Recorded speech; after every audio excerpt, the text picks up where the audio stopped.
ఎన్నికల ప్రచారంలో ఉన్నటువంటి వైఎస్ఆర్సీపీ అధినేత జగన్మోహన్ రెడ్డిపై నిన్న రాయితో దాడి జరిగినటువంటి నేపథ్యంలో ఆ అధికారిపై అమిత్ షా సీరియస్ అయ్యారు. సీరియస్ వార్నింగ్ ఇచ్చారు అంటూ కూడా ఒక వార్త ఇప్పుడు సోషల్ మీడియా వేదికగా చక్కర్లు కొడుతున్నటువంటి నేపథ్యంలో ఆ అధికారి ఎవరు?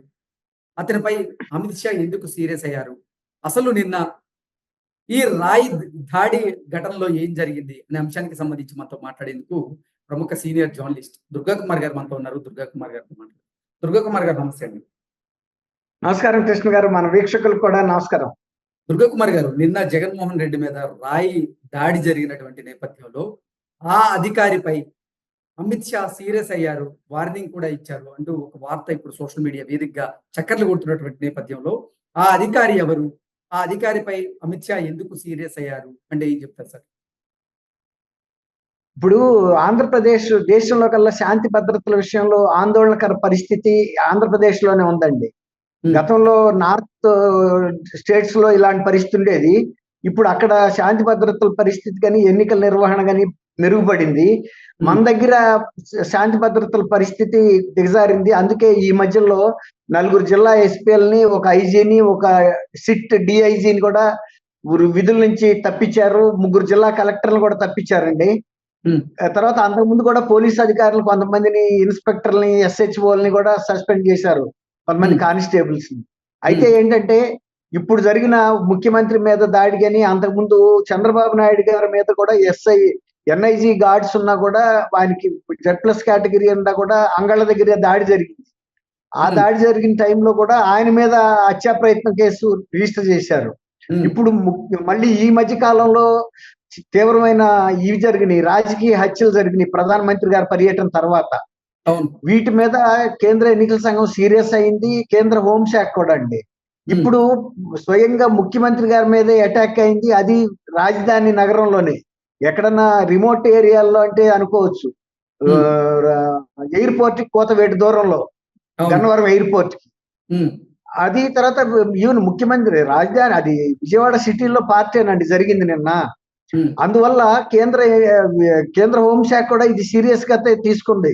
ఎందుకంటే పోలీస్ వ్యవస్థ ఆంధ్రప్రదేశ్ లో ఒక నిర్లిప్త ధోరణిలోకి వెళ్ళిపోయింది, ఒక సుషుప్త అవస్థలో ఉందనే ధోరణి అర్థమైంది హోంశాఖకి.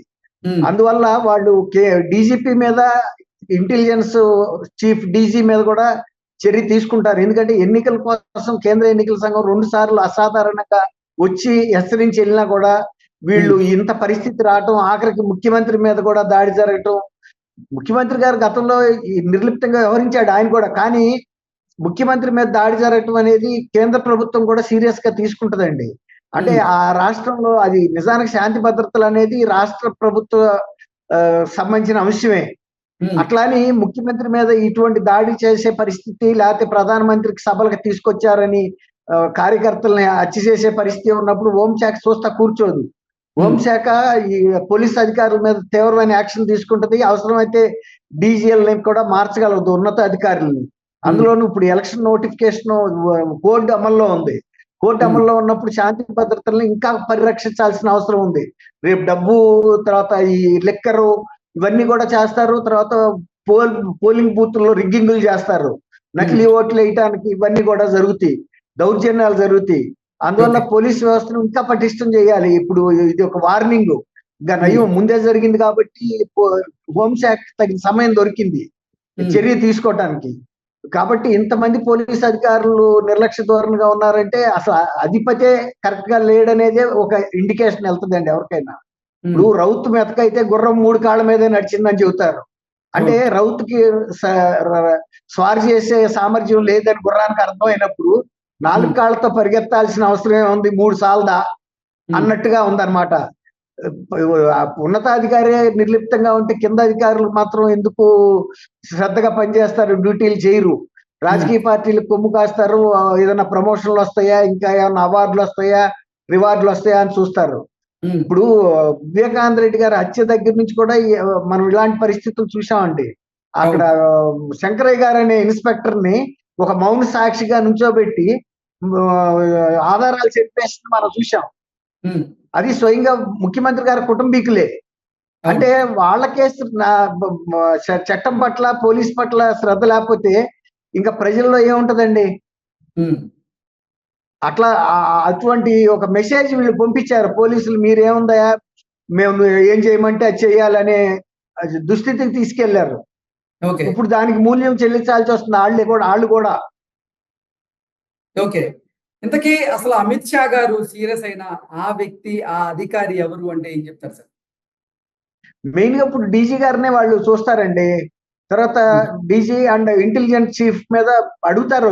ఒక సంజయ్ అడుగుతారు, మీరు ఉమ్, ముఖ్యమంత్రి పర్యటనలో ఇలాంటివి జరుగుతుందన్న ఇంటెలిజెన్స్ రిపోర్ట్స్ కానీ మీకు ఇవ్వా, ఎందుకు శ్రద్ధ లా అండ్ ఆర్డర్ వాళ్ళు ఎందుకు ఇంకా పటిష్టమైన భద్రత ఏర్పాటు చేయలేదనేది అడుగుతారు. ఇప్పుడు ఉమ్, అది స్టేట్ కి సంబంధించిన శాంతి భద్రతలు అయినా కూడా ముఖ్యమంత్రికి సంబంధించి కానీ రేపు ఇంకా కేంద్ర విఐపీలు కూడా వస్తూ ఉంటారు. మొన్న సాక్షాత్తు ప్రధానమంత్రి పాల్గొన్న సభలో కూడా భద్రతా వైఫల్యం స్పష్టంగా కనబడింది. అప్పుడన్నా వాళ్ళు అలర్ట్ అవ్వాల్సింది. అప్పుడు కూడా అవ్వలేదంటే ఇప్పుడు చీఫ్ మినిస్టర్ మీద కూడా అయింది, అంతే కదా. అవును. ఆ రోజే కనుక అలర్ట్ అయ్యి ఎప్పటికప్పుడు ఇట్లాంటి గతంలో ఎప్పుడు లేదండి. ఉమ్, ప్రధానమంత్రులు కానీ ముఖ్యమంత్రులు వచ్చినప్పుడు భద్రతా వైఫల్యం అనేది ఆంధ్రప్రదేశ్ లో ఎప్పుడు జరగలేదు, ఉమ్మడి ఆంధ్రప్రదేశ్ లో కూడా. అవును. డబుల్ అలర్ట్ గా ఉంటారు మన వాళ్ళు. ఇంకా పడుతుందండి. ఇప్పుడు ముఖ్యమంత్రి కూడా సీరియస్ గా తీసుకుంటారండి హోంశాఖ. ఉమ్, ఇది ఇట్లా గనక తీసుకోకపోతే ఇతర రాష్ట్రాల్లోనూ లేకపోతే కేంద్రం నుంచి ఇక్కడ కేంద్ర మంత్రులు కానీ కేంద్ర విఐపీలు ఇక్కడికి వచ్చినప్పుడు కూడా ఇదే నిర్లిప్త ధోరణిలో ఉంటే వాళ్ళకి హాని జరుగుతుంది కదండి. అవును. కేంద్ర నాయకులకి ఉమ్, రాష్ట్ర ముఖ్యమంత్రిని వీళ్ళు కాపాడుకోకపోతే కేంద్ర నాయకుల్ని ఏం కాపాడతారు? మరి ఈ ప్రశ్న కూడా వస్తుంది కదా. అవును సార్. ఈ పోలీసుల వైఫల్యం వల్ల ఐపీఎస్ మీద వేటు పడే అవకాశం ఉందంటారా అయితే? పడింది ఇంకా పడుతుందండి. ఇప్పుడు ముఖ్యమంత్రి కూడా సీరియస్ గా తీసుకుంటారండి హోంశాఖ. ఉమ్, ఇది ఇట్లా గనక తీసుకోకపోతే ఇతర రాష్ట్రాల్లోనూ లేకపోతే కేంద్రం నుంచి ఇక్కడ కేంద్ర మంత్రులు కానీ కేంద్ర విఐపీలు ఇక్కడికి వచ్చినప్పుడు కూడా ఇదే నిర్లిప్త ధోరణిలో ఉంటే వాళ్ళకి హాని జరుగుతుంది కదండి. అవును. కేంద్ర నాయకులకి ఉమ్, రాష్ట్ర ముఖ్యమంత్రిని వీళ్ళు కాపాడుకోకపోతే కేంద్ర నాయకుల్ని ఏం కాపాడతారు? మరి ఈ ప్రశ్న కూడా వస్తుంది కదా. అవును సార్. ఈ పోలీసుల వైఫల్యం వల్ల ఐపీఎస్ మీద వేటు పడే అవకాశం ఉందంటారా అయితే? ఖచ్చితంగా అండి. ఇప్పుడు ఐపీఎస్ మీద పడిపోతే ఇంకెవరి మీద పడుతుందండి? వాళ్ళే కదా దీనికి ఇన్ఛార్జీలు. సక్సెస్ అయితే వాళ్ళకి ఎంత క్రెడిట్ వస్తుందో, ఫెయిల్ అయినప్పుడు కూడా దానికి వాళ్ళు మూల్యం చెల్లించాల్సి వస్తుంది. అందులో ఉమ్, వరుసగా జరుగుతున్నాయి ఇలాంటి వైఫల్యాలు. అది ఆందోళనకరమైన విషయం. అది ఇప్పుడు హత్యలు కూడా జరిగినాయి, రాజకీయ హత్యలు జరిగినాయి, ప్రతిపక్షాల మీద దాడులు జరిగినాయి. మొన్న ఈ మధ్య కూడా ఇక్కడ ఒంగోలులోనో ఎక్కడో ఒక తెలుగుదేశం కార్యకర్త మీద తీవ్రమైన దాడి చేశారు. ఉమ్, అట్లా పోలీసులు ఏంటంటే ప్రతిపక్షాల మీద జరుగుతున్నాయి కదా అని నిర్లిప్తంగా ఉంటే ఇప్పుడు ముఖ్యమంత్రి మీద దాకా వచ్చింది ఆ వరద. ఉమ్. అప్పుడే అరికడితే ఇట్లాంటివి జరగవు కృష్ణ గారు. Okay. Okay sir. Thank you so much అండి. థ్యాంక్ యూ కృష్ణ గారు. నమస్కారం వీక్షకులకు కూడా.